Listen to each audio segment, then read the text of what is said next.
Angelina, to your right. Angelina, to your left side. Angelina. There's something about Angelina Jolie's silence that makes people lean in. She doesn't lash out, she doesn't subtweet, she doesn't hop on podcasts with cryptic shade or paparazzi sidewalk statements. She just says one sentence and the entire industry stops. That's exactly what happened last week. A moment so small it could have been missed, but it wasn't, because that sentence, it was about Blake Lively, and the people in the room when Angelina said it haven't stopped talking since. Angelina Jolie has always had an unusual kind of power, not the kind that moves headlines with noise, but the kind that silences rooms without raising her voice. When she's quiet, it's not passivity, it's precision, and when she finally chooses to speak, people know it matters. That's what made her comment feel like a knife slipped into velvet. Blake Lively, on the other hand, has built her public persona on charm, approachable elegance, perfectly curated Instagram captions, relatable yet polished interviews. She's the woman next door who made it to Vogue covers without ever seeming threatening, but beneath that, there's a calculated PR machine, and Angelina's one sentence cracked through the gloss like a hairline fracture on glass, the kind that spider webs into something that can't be fixed, because Angelina didn't scream, she didn't accuse, she didn't post a black square or drop a name. She just told the truth, carefully, surgically, and everyone felt it. It wasn't a glamorous gala or a red carpet. It was the kind of gathering that doesn't need an audience, the kind powerful women attend when they're not performing for cameras.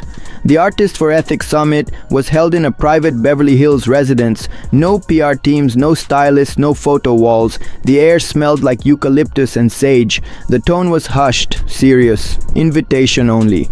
There were senators, filmmakers, poets, scientists, and Angelina Jolie was the final speaker, scheduled just before dinner. She walked to the center of the room in black, of course, not because it was dramatic, but because it always is. Her eyes moved slowly across the faces of women who'd seen too much and survived anyway. Her talk began simply, a reflection on silence, how women are taught to hold their tongues, how silence can be grace, how silence can also be complicity. And then she paused, just for a second, long enough to shift the weight of the room. That's when she said it. There's a difference between telling a story and stealing someone else's voice while smiling for the camera. There was no gasp, no audible reaction, just stillness. Because when truth hits you sideways, it doesn't make noise, it just lands. Everyone in that room knew exactly what she meant.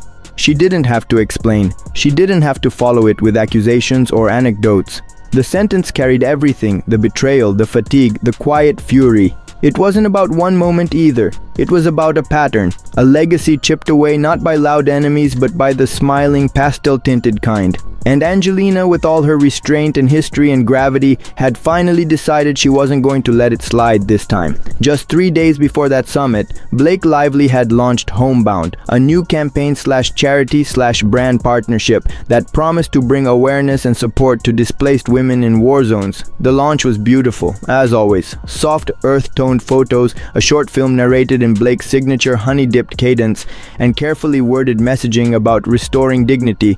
But to those who had been paying attention, it was all too familiar. The structure of Homebound mirrored Angelina's long-standing work with the UNHCR almost exactly, from the phrasing of safe passage and belonging without borders to the stylized footage of women in refugee camps walking beside Blake, smiling into the camera. The locations were eerily similar, the messaging nearly identical, except nowhere, not once, did it mention Angelina, or the 2 decades of work she'd done building those very relationships with those same women, same communities, same causes. It wasn't tribute, it was erasure. Difficult as conditions are, the refugees here count themselves as the lucky ones. Word got around fast, especially among those in the advocacy space. Messages started circulating, quiet phone calls, screenshots, emails flagged confidential. A trusted source from inside a humanitarian agency confessed Angelina had seen the campaign preview before it launched. She had been told Blake's team had partnered with an NGO Angelina herself had personally funded for years, and they hadn't even reached out. The betrayal wasn't just professional, it was personal. That NGO had been part of Angelina's real life, life. She'd sat with those women without cameras, shared their tea, been trusted with their stories, and now those same moments were being repackaged, sold back to the public with a newer, glossier face. Behind the curtains, Angelina's team had tried to stop the campaign quietly. A cease and desist wasn't sent, but a message was. It was ignored. Reddit exploded with side-by-side comparisons. One post in particular went viral, a still from Angelina's 2019 UN film next to a clip from Blake's Homebound launch. Same walking shot, same scarf, same desert palette. Even the music was hauntingly similar. Comments poured in. This isn't influence, this is identity theft. Who knew aesthetic plagiarism was a genre? At least change the font? Even casual followers could see it. It wasn't inspired by Angelina, it was Angelina. Down to the dust, down to the silhouettes, down to the heartbeat of stories she had bled for. Later that week, a journalist leaked a direct quote from a woman who had been in the summit room during Angelina's talk. She said, "It was like being in a cathedral when she spoke. Every word she said was measured." But when she said that line about stealing someone's voice, I looked around and every woman in that room was looking down. No one wanted to make eye contact because we all knew it wasn't just about Blake, it was about all of us who let things like this slide. That quote went viral on its own, not because it named anyone, but because it didn't have to.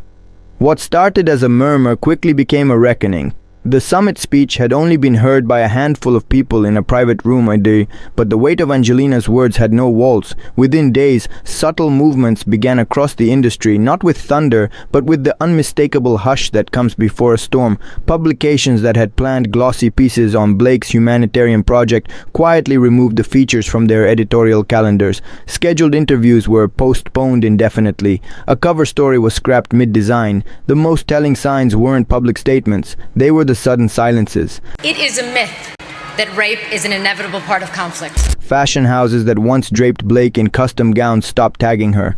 A brand that had been preparing a major collaboration campaign locked down its account and issued a quiet internal memo. Pause all lively related assets. Publicists, stylists, and agents who had once spoken of her with glowing familiarity now replied to inquiries with measured vagueness. No comment at this time. She's stepping back for a moment. Blake's team released a short, sanitized message. We're re-evaluating elements of the campaign to ensure authenticity and impact. We remain committed to uplifting women's stories globally. It sounded like AI wrote it. It said nothing, but everyone understood the subtext. They were caught. What had once been seen as Blake's rise into activist icon territory now looked like a fragile glass house, and someone had just opened the door. Angelina didn't go to Instagram. She didn't grant interviews. She didn't even acknowledge the storm she had quietly stirred. But her absence was not voided, it was deliberate. And in that silence, her voice became louder than ever. A cryptic Instagram story was posted by someone from her inner creative circle, not even her direct account. It was a white background with black serif text, stark and measured. There's a difference between telling a story and stealing someone else's voice while smiling for the camera. No tag, no context, no color. It stayed up for only 23 hours before disappearing. But by then, it had been screenshotted, dissected, and reposted across every social media platform. People knew. The comment sections didn't name names, and they didn't have to.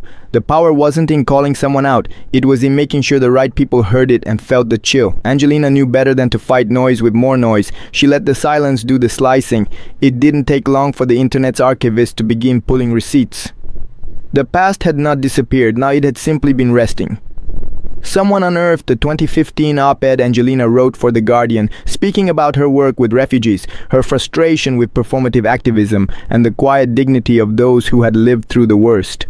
One line in particular resurfaced. The world doesn't change when we post about pain. It changes when we sit in it. It was raw, it was reflective, and it had once gone viral for all the right reasons.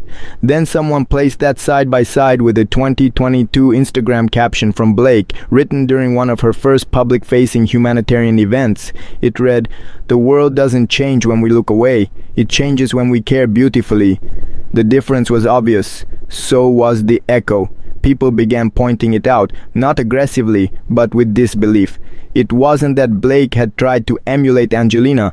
It was that she had done so without acknowledgement, without depth, and without the scars that give such words their weight. People weren't mad because she borrowed. They were mad because she borrowed from someone who had paid in blood, time, and credibility, and pretended the blueprint was hers. Then came the final nail. A young designer, once contracted to contribute to the Homebound brand rollout, anonymously leaked parts of the internal presentation deck. It was never meant for public eyes, which made it all the more damning. The pitch document revealed aesthetic references pulled directly from Angelina's previous campaigns. Still frames from her work in Jordan, typography guides echoing the minimalist but haunting style of her notes from the Field series, even color palettes matched, muted desert tones, off-whites, faded grays. One slide literally read, "Visual parallels to evoke authenticity." The kicker, another line bolded near the top of a mood board, "Humanitarian but digestible." The backlash was swift and unforgiving. Activists, journalists, and creatives tore the language apart. Digestible, as if suffering needed to be softened for Instagram's aesthetic, as if trauma needed to be curated.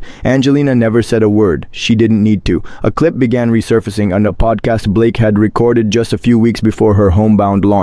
The host asked a seemingly innocent question: "Who are your icons when it comes to activism or women using their voice for good?" Blake answered, beaming, "I love what Reese is doing. Meghan Markle is incredible. And Zendaya, she's so young but so powerful." She paused, then moved on. No mention of Angelina. Back then, no one had noticed. Now it landed differently. The omission rang loud. Someone tweeted the clip with a simple caption: "Funny how easy it is to leave out the person whose voice you borrowed." Another viral post followed: "You're standing on her shoulders and pretending they're your own legs." It wasn't just erasure, it was gall. A final leak broke through, this one raw, and almost too on the nose. A screenshot from a Slack conversation inside Blake's branding team. The chat was dated a few weeks before the campaign launch. One of the leads wrote, "Can we recreate that Angelina shot in Jordan, but make it softer? Think, compassionate, but prettier." Prettier. The word flattened everything. Compassion as a filter, activism as a Pinterest board, a refugee crisis reduced to content goals. The image of Angelina, often sunburnt, unstyled, weary, surrounded by stories she never tried to own, suddenly contrasted violently with this. It didn't feel like admiration anymore. It felt like harvest. That Slack message was shared widely. No edits, no commentary needed. A week later, the annual UNHCR fundraising gala brought together humanitarians, diplomats, artists. It was a serious event. No red carpet, no interviews, no hashtags. But someone in the room snapped a photo. A little grainy, slightly tilted, but instantly recognizable. In the foreground, Angelina Jolie, seated beside Amal Clooney, heads bent close in conversation, calm, powerful, silent. And in the background, standing near the back wall, hands clasped in front of her, not speaking, not acknowledged, was Blake Lively. Alone. The photo surfaced on Twitter with just 3 words: "The room knew." And in the end, that was the difference. One woman spoke in borrowed tones. The other didn't have to say a word.